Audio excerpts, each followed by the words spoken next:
É uma alegria poder compartilhar sempre que tenho a oportunidade e o privilégio a palavra do Senhor.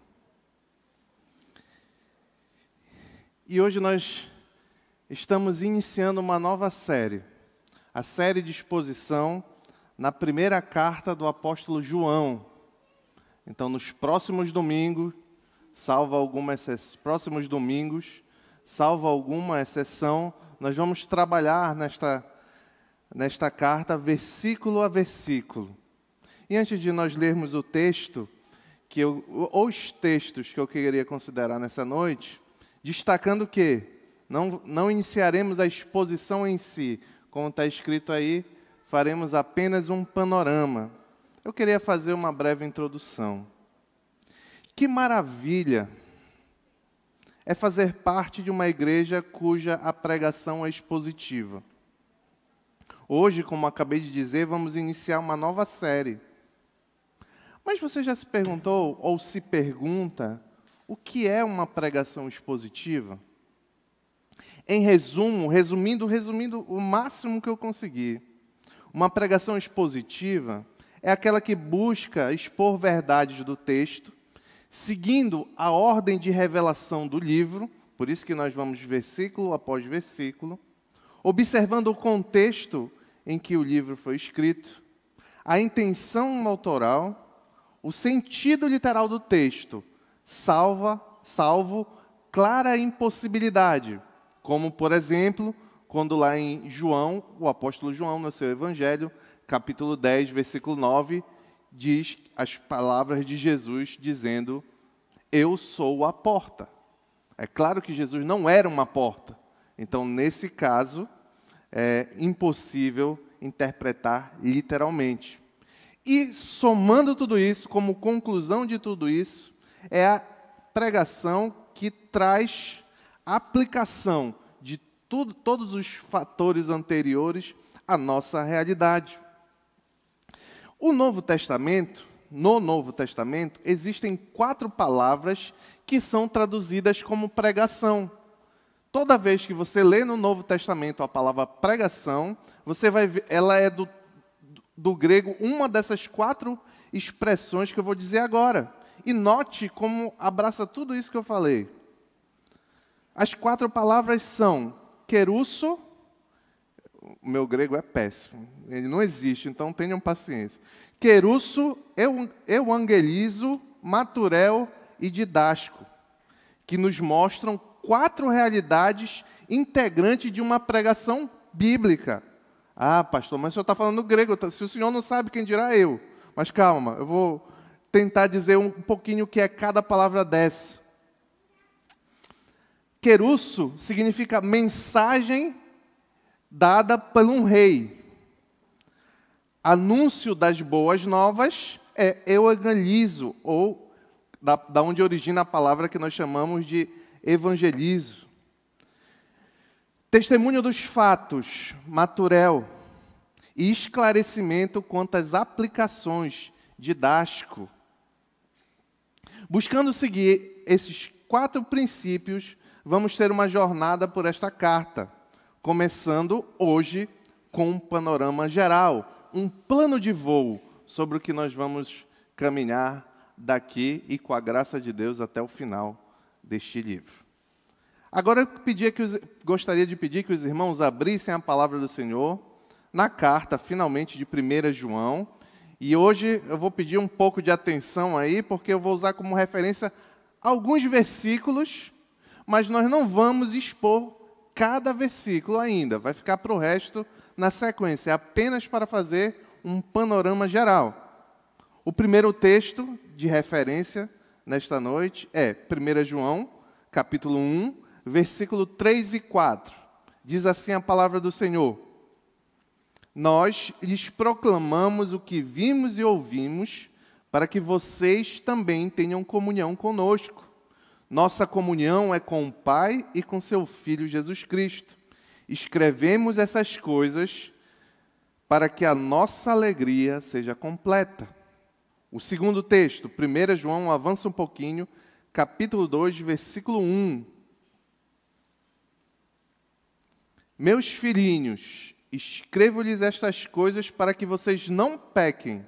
Se, porém, alguém pecar, temos um intercessor junto ao Pai, Jesus Cristo, o justo. Avança mais um pouquinho para o versículo 26 do capítulo 2. Escrevo-lhe estas coisas a respeito daqueles que os querem enganar. E por último, avança alguns capítulos, vai para o capítulo 15, verso 13. Que alegria, capítulo 5, verso 13. Obrigado, irmão. Que alegria ver que a gente fala e está toda a igreja procurando, glória a Deus. Capítulo 5, versículo 13. Escrevi-lhes estas coisas a vocês que creem no nome do Filho de Deus, para que vocês saibam que têm vida eterna. Oremos. Pai querido, obrigado pela Tua palavra, Senhor. Obrigado porque Tu fala conosco, Senhor, apesar de nós, que nós possamos ser edificados pela Tua palavra nesta noite. É o que te pedimos em nome do Teu Filho amado, Jesus Cristo. Amém. Vamos lá, eu vou responder algumas perguntas. Cada ponto desse panorama vai ser uma pergunta que eu vou tentar responder de alguma forma. E o primeiro ponto é: quem escreveu? Quem escreveu essa carta? Há um consenso quase unânime na história da igreja, por meio de evidências externas e internas, que essa carta foi escrita pelo apóstolo João, entre os anos de 90 e 95 depois de Cristo. Mesmo que, se você notar, não aparece o nome de João. Ele não diz no título João, apóstolo, como normalmente o apóstolo Paulo fazia. Mas não há discussão na história da igreja quanto à autoria desta carta. E quem foi João, o autor? João era filho de Zebedeu e Salomé, irmão de Tiago Maior. Seu pai era empresário de pesca e sua mãe, segundo a tradição, irmã de Maria. Logo, Jesus, provavelmente, segundo a tradição, seria primo de João. João era galileu e pescador. João, também, muito provavelmente, era discípulo de João, foi discípulo de João Batista, mas deixou João para seguir Jesus e integrar os 12 após ser convocado por Jesus. Isto está narrado lá no Evangelho de Marcos, capítulo 1, versículo 19 a 20. Diz assim a palavra do Senhor. Indo um pouco mais adiante, Jesus, no caso, viu num barco Tiago, filho de Zebedeu, e João, seu irmão, preparando suas redes. Logo os chamou, e eles o seguiram, deixando seu pai Zebedeu com os empregados no barco. Dentre os 12 discípulos, João tornou-se integrante do círculo mais íntimo do nosso Senhor Jesus Cristo. Como os irmãos Pedro e André, João desfrutava de uma grande intimidade com Jesus. Olha o que ele mesmo narra no Evangelho de sua autoria, no capítulo 21, versículo 20. Pedro voltou-se e viu que o discípulo a quem Jesus amava, no caso João, os seguia. Este era o que estivera ao lado de Jesus durante a ceia e perguntara: Senhor, quem te irá trair? João foi o único discípulo que a Bíblia descreve que acompanhou a crucificação de Jesus. Você sabia disso? Isso está narrado lá no Evangelho de João, capítulo 19, versículo 25. Depois você pode ler. Dentre todos os 12 discípulos, depois da traição de Judas, 11, o único que a Bíblia descreve como tendo acompanhado a crucificação de Jesus Cristo foi o apóstolo João. João também foi testemunha ocular da ressurreição de Jesus Cristo. Um dos primeiros a ver o túmulo vazio. Um dos primeiros a testemunhar Cristo ressurreto. Quando ele entrou naquele episódio narrado no capítulo 20 do seu Evangelho, versículos 19 e 20, na casa, quando Jesus entrou na casa de portas trancadas. E também testemunhou Jesus quando aparece depois na praia da Galileia, lá em João capítulo 21, versículos 1 a 24. Quando Jesus subiu aos céus, João estava entre os discípulos que olhavam para as alturas enquanto o Mestre subia. Isso está lá em Atos, capítulo 1, versículo 9 a 11.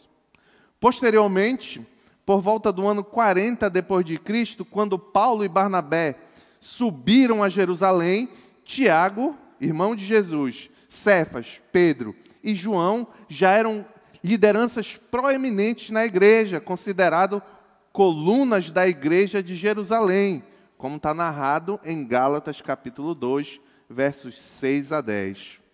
João passou parte dos seus últimos dias em Éfeso. É muito provável que João tenha fugido para Éfeso por volta do ano 68 depois de Cristo, antes da grande destruição da cidade de Jerusalém pelo imperador Tito Vespasiano no ano 70 depois de Cristo. Após Éfeso, nós sabemos, João foi banido para a ilha de Patmos pelo imperador Domiciano quando escreveu o livro de Apocalipse. João, curiosamente, morreu de morte natural, enquanto todos os outros apóstolos foram martirizados. E um detalhe, uma curiosidade, seu irmão Tiago foi o primeiro dos apóstolos a morrer. Em Atos 12, 1, 2 é narrado isso, enquanto João foi o último. Por que toda essa explanação? Primeiro, porque é um panorama. É importante conhecer o autor e o contexto. Mas só esse contexto do autor desta carta já pode trazer algumas implicações para nós. Primeiro, é claro que o conteúdo da mensagem de João, como um apóstolo enviado do Senhor, é o mais importante.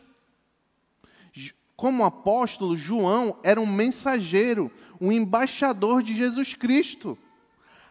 O conteúdo e a autoridade com que ele servia ao Senhor, com que ele era mensageiro do Senhor, não vem dele, vem de Jesus Cristo. Porém, é muito importante você avaliar a vida daqueles que se dizem mensageiro de Deus. E João é um exemplo claro disso. Que vida distinta, separada ao Senhor, desde que foi chamado. Às vezes, nós queremos enxergar em pessoas líderes, mestres de internet e etc., como enviados do Senhor. Mas cuidado, observe a vida desses homens. Observe o quanto eles se entregaram verdadeiramente a uma caminhada. Não basta levar o conteúdo, é preciso viver o conteúdo. Você que ouve pregação aqui nessa igreja, em qualquer lugar, você tem que avaliar a vida daquele que está pregando.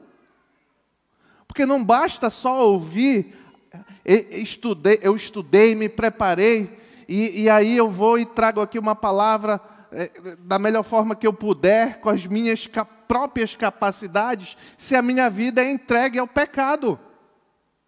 É preciso avaliar, e é importante ver a vida de João, um servo que desde quando foi chamado até a morte, se entregou a servir ao Senhor, fielmente, passando por lutas e dificuldades. Cuidado em que você confia. Tem escutado pregadores por aí? Tem sido direcionado por alguém, um irmão talvez? Busque saber um pouco sobre a vida dessa pessoa. Como é que ele é no casamento? É um bom marido? É um bom pai? Ah, não, ele já está no terceiro casamento. É de se suspeitar. Tem alguma coisa estranha. Porque parece que não há compatibilidade entre o ensino e a vida, e a aplicação prática do ensino. Como administra os seus negócios. E, olha, não tem desculpa para ninguém. Vocês devem, na medida do que vocês puderem, nos avaliar aqui nesta igreja. Ah, porque eu vou lá para o culto sábado, eu vejo o pastor André pregando, e aí também eu vou para a festa. No outro final de semana eu vejo o André lá enchendo a cara na festa. Não é para nem ouvir o que eu falo mais. Isso não tem exceções a essa regra. Aquele que ensina a palavra do Senhor não é que essa pessoa não vá cair em pecado, não vai pecar, eu peco. A questão é que ele está lutando para viver uma vida de santidade. Ele tem que dar testemunho do que ele fala, senão vai cair na velha história do faz o que eu digo, mas não faz o que eu faço. Que bom que o apóstolo João foi um grande exemplo de entrega integral, um homem ativo e amoroso no serviço do Senhor, que desde o momento que assumiu o compromisso até o seu último instante de vida, se entregou fielmente a Jesus Cristo com seus pecados. Não se assustem, os apóstolos certamente tinham pecado. Só um homem andou que não tinha pecado aqui nessa terra, que foi Jesus Cristo. Mas ainda assim lutavam fielmente para dar um testemunho agradável a Deus e poder ser um mensageiro do Senhor, um apóstolo aprovado. E isso é significativo para vocês que foram batizados nessa noite. O que vocês fizeram aqui foi assumir um compromisso diante da igreja de Jesus Cristo. Assim como um dia João assumiu.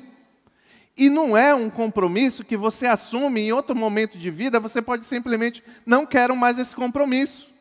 Porque se isso acontecer, o compromisso assumido aqui não foi verdadeiro. É um compromisso que passa da morte para a vida. Não tem como voltar para a morte de novo.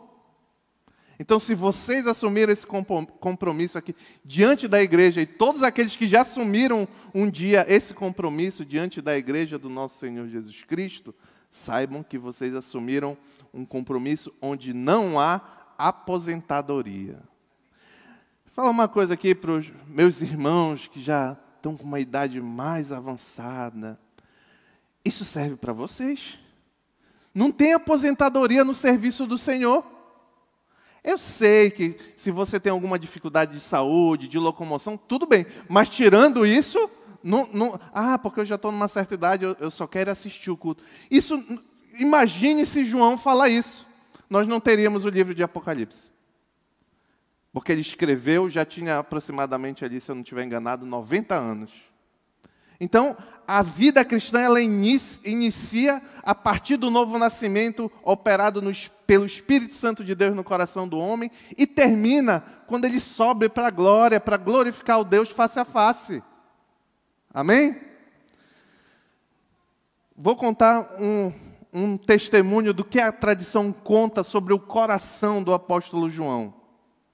O apóstolo João, como nós já vimos, morreu de idade. Então ele chegou numa idade muito avançada e tinha dificuldade de se locomover. E ainda assim ele era transportado até a igreja no braço dos irmãos, que iam buscar João e levavam ele para a igreja. E ele não podia mais pregar, mas ele continuava servindo. Enquanto ele ia, onde ele passava, ele dizia: filhinhos, amai-vos uns aos outros. Que testemunho maravilhoso a ser seguido por mim e por você. A segunda pergunta que eu gostaria de responder neste panorama é: para quem João escreveu? A primeira carta de João não foi endereçada a uma única igreja, nem a uma pessoa específica, mas a igrejas do primeiro século. Trata-se de o que nós chamamos de carta circular, para passar em mais de uma igreja. Não há dúvidas que ela circulou primeiramente entre as igrejas da Ásia. E João tinha suas razões para escrevê-la, em face aos perigos que atacavam as igrejas daquela região. Entretanto, seus ensinos e suas exortações não se restringem àquela época e àquelas igrejas, pois são tão oportunos para as igrejas de hoje como foram naquele tempo. Quando João escreveu essa carta da cidade de Éfeso, muitos cristãos já pertenciam à segunda ou terceira geração da igreja de Éfeso e já haviam perdido o seu primeiro amor, como é narrado lá em Apocalipse, capítulo 2, verso 4. Uma das razões pela qual João escreveu essas cartas é que os irmãos daquelas igrejas já estavam esfriando na fé e, consequentemente, sendo vulneráveis a ataques de falsos mestres que levavam heresias consigo. Isso também, saber a quem João escreveu, nos traz algumas implicações. Primeiro, eu já disse, assim como naquela igreja os ensinos eram importantes e aquelas igrejas deveriam obedecer, nós, como igreja, não pode ser diferente. Que o nosso Senhor fale conosco por meio deste livro e que nós possamos não só ouvir e entender, mas também viver estes ensinamentos. Amar e manter quente, o diferente do que aquelas igrejas fizeram, e uma das razões pelo qual João escreveu, manter quente o coração para amar Deus e a sua igreja, é uma marca de um verdadeiro cristão. Dentre tantas marcas, como luta contra o pecado, quanto serviço, dentre tantas marcas de um verdadeiro cristão, obediência à palavra de Deus, dentre tantas marcas, uma muito importante é que o crente ama Deus e a sua igreja. É curioso quando você escuta a notícia por aí, que o camarada, não, eu sou cristão, mas eu vivo a minha religião sozinha, lá na minha casa, trancado. Isso é mentira. Por quê? Porque é o ensino da palavra que nós devemos nos reunir. É o ensino da palavra que a igreja foi feita para viver em comunhão. É um ensino da palavra que nós devemos amar uns aos outros. É um ensino da palavra que nós devemos amar a igreja que pertence a Deus, é valorosa para Deus. Vocês, os tantos que entraram recentemente aqui na igreja e os que foram batizados, vocês amam a igreja de Jesus Cristo? Tenho certeza que sim. Pois bem, o amor bíblico, esse amor que é pedido, ele não é talvez o que nós muitas vezes pensamos sobre amor. O amor da palavra do Senhor é expresso em obediência, serviço e comunhão. Então você não pode dizer, eu amo a palavra do Senhor, eu amo a casa do Senhor, eu amo a igreja do Senhor, mas não tem comunhão com o irmão. Você não pode dizer, eu amo a igreja do nosso Senhor, eu amo Jesus Cristo, mas não serve na igreja do Senhor. Você não pode dizer, eu amo a Deus, mas não obedecer aos seus mandamentos. É contraditório. E era o que estava acontecendo ali naquela igreja, e por isso João escreveu para eles. O terceiro ponto é, por que João escreveu? E aqui a gente vai considerar os textos que eu li no início. A primeira epístola de João foi escrita aos crentes para dar-lhes, entre outras coisas, para dar-lhes segurança da salvação em Cristo. Foi o que nós lemos no capítulo 5, versículo 13. Escrevi-lhe essas coisas a vocês que creem no nome do Filho de Deus, para que vocês saibam que têm a vida eterna. Um dos objetivos. Outro. Esta carta é para mostrar o verdadeiro fundamento do Evangelho. Não só serão salvos aqueles que creem no Evangelho, mas gozarão de alegria completa e comunhão com os irmãos. Está lá no capítulo 1, verso 3 e 4. Nós lhe proclamamos o Evangelho de Jesus Cristo, aqui, o que ele está dizendo que proclamamos. Jesus e a sua mensagem. Jesus e o Evangelho. Nós lhes proclamamos o que vimos e ouvimos, para que vocês também tenham comunhão conosco. Nossa comunhão é com o Pai e com seu Filho Jesus Cristo. E ele vai dizer a razão. Escrevemos essas coisas para que a nossa alegria como igreja seja completa. Eu acrescentei umas palavrinhas aqui para ficar mais claro. João também escreveu a sua epístola para expor os erros doutrinários dos falsos mestres, especialmente os mestres gnósticos, que estavam disseminando heresias na igreja. É o que nós lemos lá no capítulo 2, verso 26. Escrevo-lhes estas coisas a respeito daqueles que os querem enganar. Infelizmente, alguns desses mestres que queriam enganar a igreja haviam saído de dentro da própria igreja e se desviaram do verdadeiro evangelho, que João vai narrar no capítulo 2, verso 19. Eles saíram do nosso meio, mas na realidade não eram dos nossos, pois se fossem dos nossos, teriam permanecido conosco. o fato de terem saído mostra que nenhum deles era dos nossos. Qual foi a heresia? Qual foi a dificuldade que João identificou naquele contexto? João identificou ali o surgimento de uma perigosa heresia que atacaria implacavelmente a igreja no segundo século, a heresia gnóstica. O gnosticismo era uma espécie de filosofia religiosa que tentava unir a fé cristã e a filosofia grega. E era influenciado pelo dualismo grego, ou seja, a realidade de que existe uma constante luta equivalente do bem contra o mal.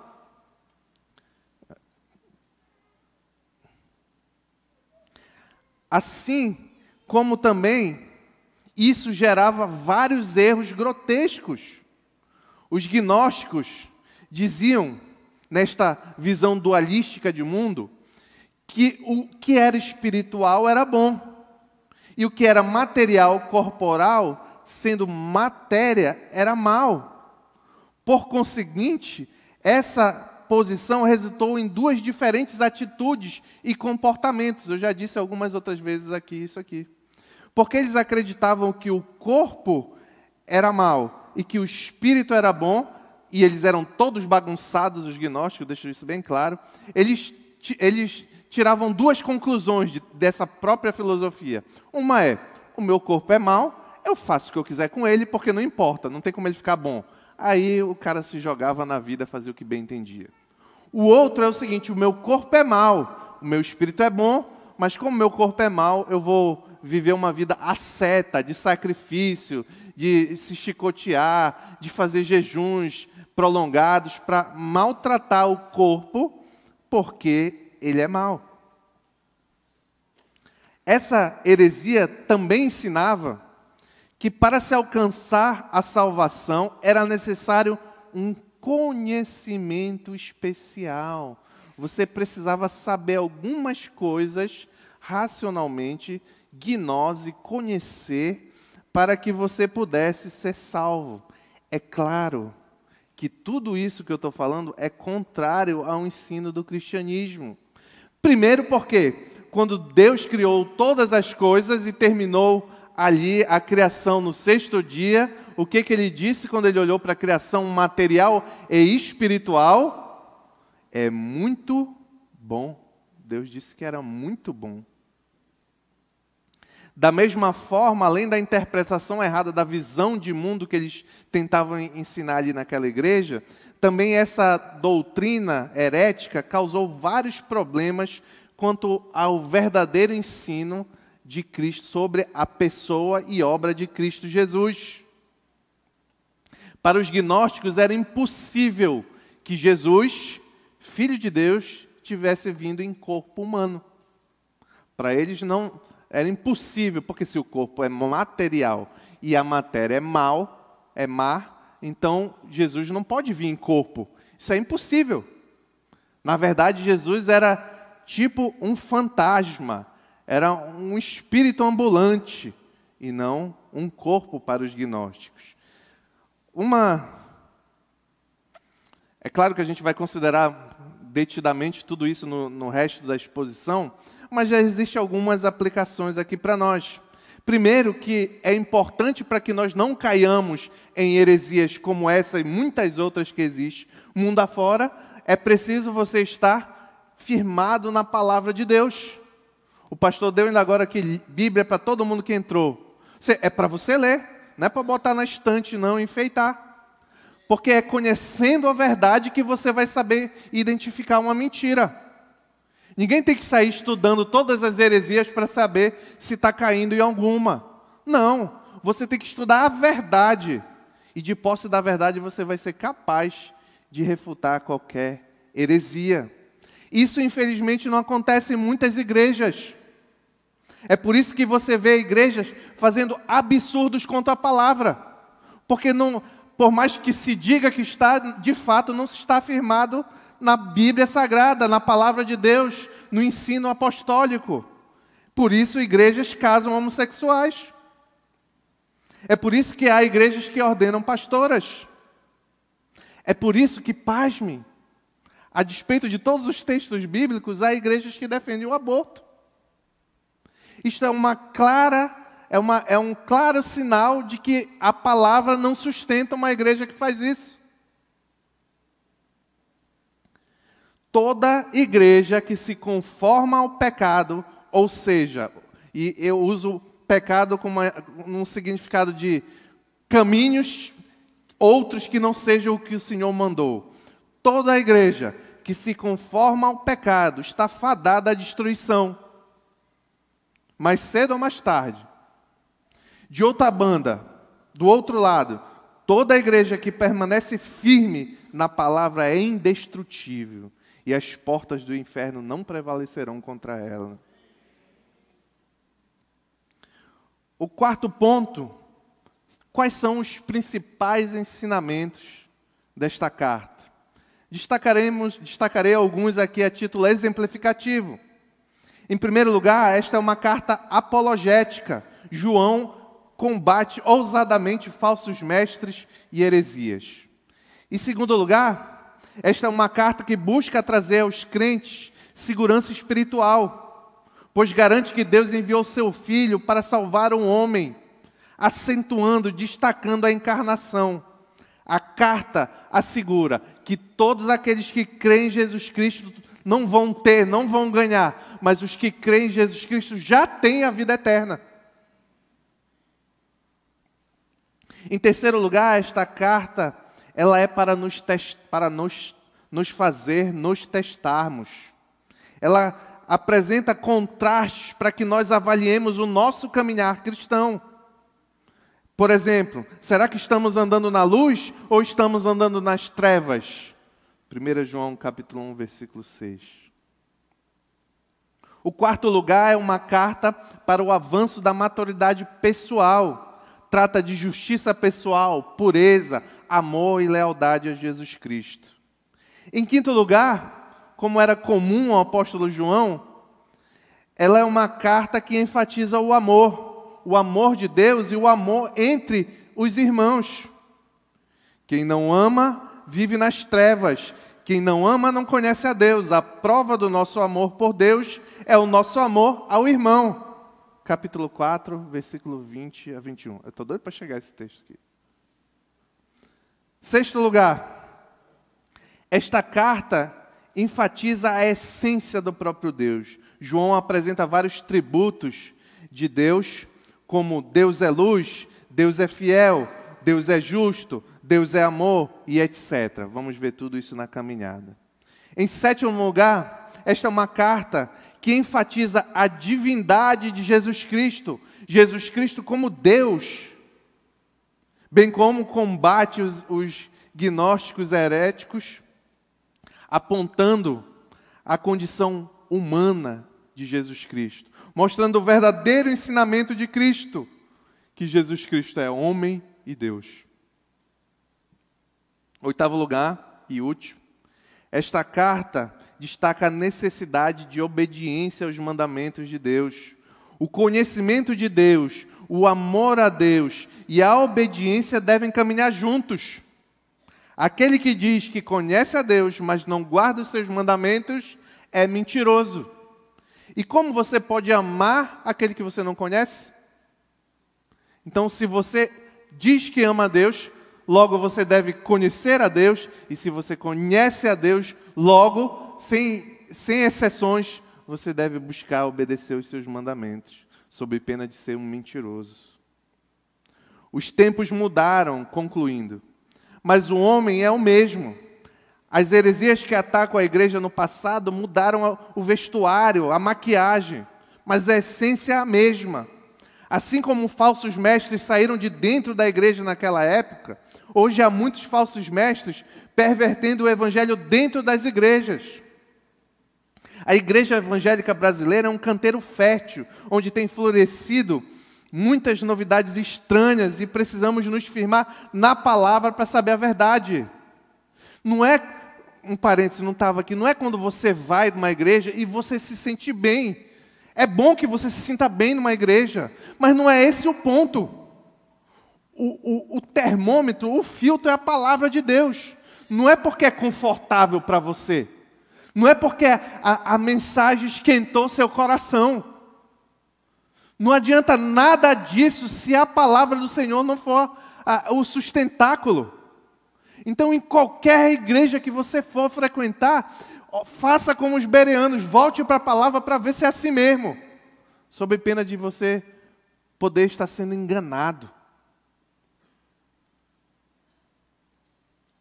A mensagem da cruz hoje em dia foi substituída pela pregação da prosperidade. Ao invés de dizer que Jesus morreu na cruz e sofreu, e que todo cristão deve sofrer também um dia, a mensagem é que se você for para Jesus, você vai viver uma vida boa e cheia do dinheiro. A mensagem do arrependimento, que nós devemos mudar, nos arrepender dos nossos pecados e voltar para Jesus Cristo, buscar seguir os seus mandamentos, foi trocada pelo calmante da autoajuda. Você, entre aspas, não sou eu dizendo isso, você é o centro do coração de Deus. Deus lhe ama apesar do que você faz. Deus lhe ama apesar do que você faz. Se você for um cristão verdadeiro, que entregou a vida para Jesus, o seu coração é diferente e agora você busca, lutando com muita dificuldade, viver uma vida santa. Aí Deus te ama. É justamente por estes e muitos outros motivos que é necessário nos voltarmos para esta tão importante porção da Bíblia Sagrada, para que, como igreja, nós sejamos aptos a vencer o mundo. E termino com 1 João, capítulo 5, versículo 3 a 5. Porque nisto consiste o amor a Deus, em obedecer aos seus mandamentos. E os seus mandamentos não são pesados. O que é nascido de Deus vence o mundo. E esta é a vitória que vence o mundo, a nossa fé. Quem é que vence o mundo? Somente aquele que crê que Jesus é o Filho de Deus. Em nome de Jesus, amém.